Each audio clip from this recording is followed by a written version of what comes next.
It's dawn, and Alpha Troop 19 is commuting to war. 21 GIs bound for a jungle clearing a mile from the Cambodian border. American soldiers hiking their way through the sweaty jungles of South Vietnam, searching for an elusive enemy.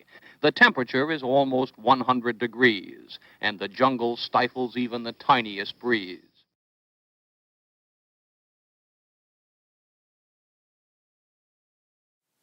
Post-traumatic stress disorder, also known as PTSD, is a psychiatric disorder that can occur following the experience or witnessing of a lifetime-threatening event. A good amount of survivors of trauma can return to the normal state of mind over time. However, some people will have stress reactions that do not go away on their own, or may even get worse over time. These are the few who may develop PTSD.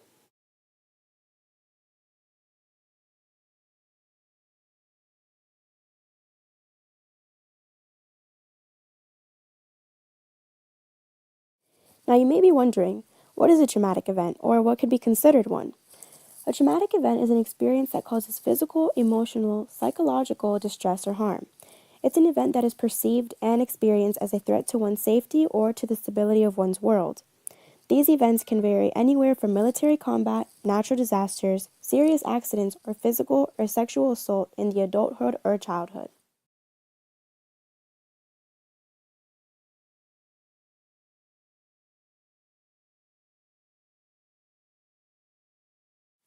People with PTSD experience three different kinds of symptoms.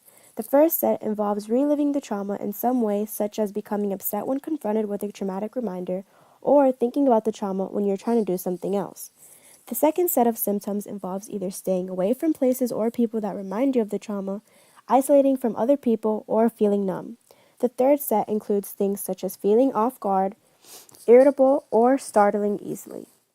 Those who suffer from PTSD often relive the experience through nightmares and flashbacks, have difficulty sleeping, and feel detached or estranged, and these symptoms can be severe enough and last enough to significantly impair the person's daily life.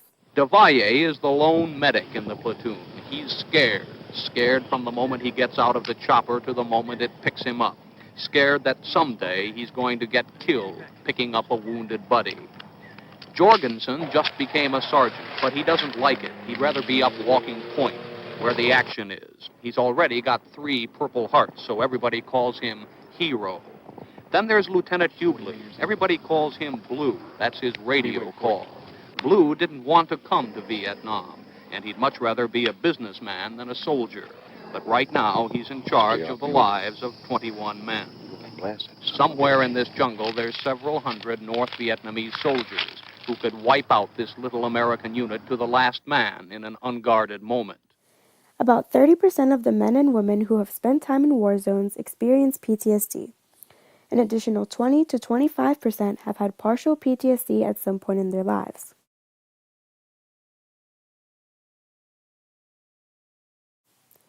More than half of all Vietnam veterans and almost half of all female Vietnam veterans have experienced clinically serious stress reaction symptoms. PTSD has also been detected among other veterans of other wars. Estimates of PTSD from the Gulf War are as high as 10%. Estimates from the war in Afghanistan are between 6% and 11%. Current estimates of PTSD in military personnel who served in Iraq range from 12% to 20%. Today, though, it's quiet. A few bunkers uncovered, then a quick lunch, and back down the trail to the pickup zone. Just a peaceful walk in the sun.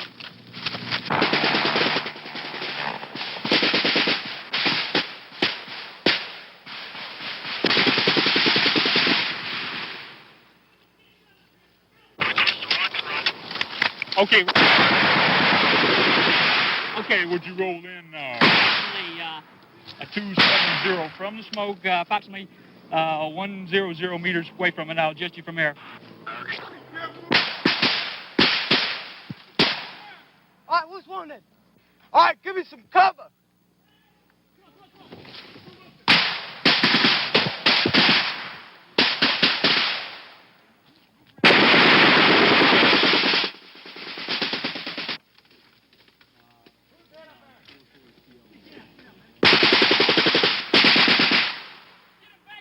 Get him back here if you can. Can you move him? During World War II, although psychiatrists were advancing in their understanding of war trauma, combat exhaustion was not universally accepted. General George Patton was notable in his lack of sympathy for the psychological afflictions of soldiers. He is said to have slapped 2 soldiers who were recuperating in a military hospital while yelling to a medical officer, "Don't admit this yellow bastard. There's nothing the matter with him. I won't have the hospitals cluttered up with these fools if they haven't got the guts to fight." After this, President Roosevelt received thousands of letters about the incident, most of which actually... Can you move them? Okay, try to bring them back here. Remember to stop the bleeding. And Devalle, the medic, having survived another rescue mission, brings back his wounded man. Who is it? Who is it? The question spreads down the line. Oh, Christ, it's Hero, the sergeant who likes to walk point. How bad is it? A couple of leg wounds. We were walking down the trail. Perimeter out here. I was walking point, and we noticed a side trail. It was one of the side trails we came down and had more use on it than when we first came down it. So I looked up and spotted it was an NVA. He had a green uniform, had an AK, and it was like a quick draw old thing. I opened up in him. He opened up in me. Yeah, I'm afraid it works that way, but he's lying up there in the trail. Roger that. We haven't taken fire. I got hit in both legs. Pop smoke, 4-3. Pop a smoke over here. That's about it. Ed? Well, we've got 7 months in country now, 3 Purple Hearts. I don't need a 4th. As for the Vietnam War, fighting in the jungle and in the notion of unknown enemy had a great influence on soldiers' psychological well-being. Some men were also forced to go against their own will because of the draft, which increased anxiety and stress. Unlike previous wars, Vietnam soldiers were given a date of expected return from overseas. This hindered some unusual buffers of the ill effects of combat, such as unit morale, cohesion, and identification.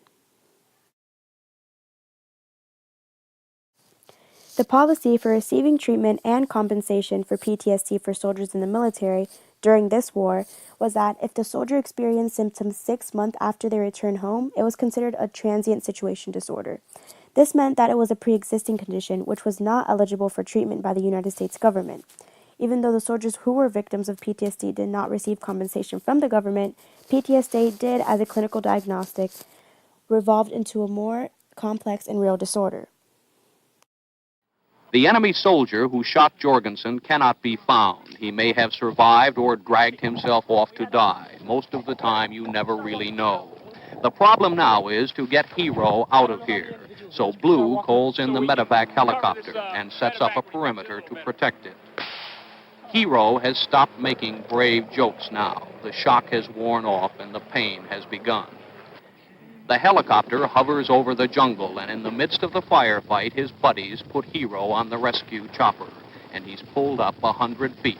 100 feet to a hospital bed and a one-way ticket out of the Vietnam War.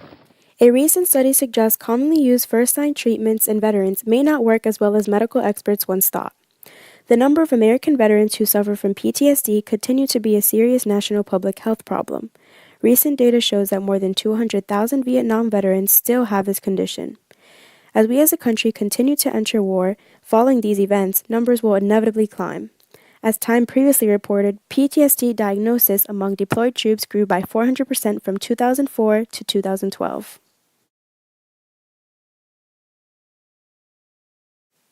Although treating this disorder could be a struggle, the effort should not be stopped here. Other treatment options should be continued to be explored, as there are practitioners who are trying different methods, from acupuncture to healing touch therapy. There may not be a cure yet for PTSD, but the amount of research looking into how to improve or innovate treatments is encouraging. Through the heat and the smell of gunpowder, back to the pickup zone. Tomorrow, the military communique will read, "One American was wounded in an engagement with an unknown-size enemy force. Enemy casualties are unknown." But you've seen how it really was. Heroism, danger, fear, all rolled into one. Words don't describe it. Richard Threlkeld, CBS News, near the Cambodian border.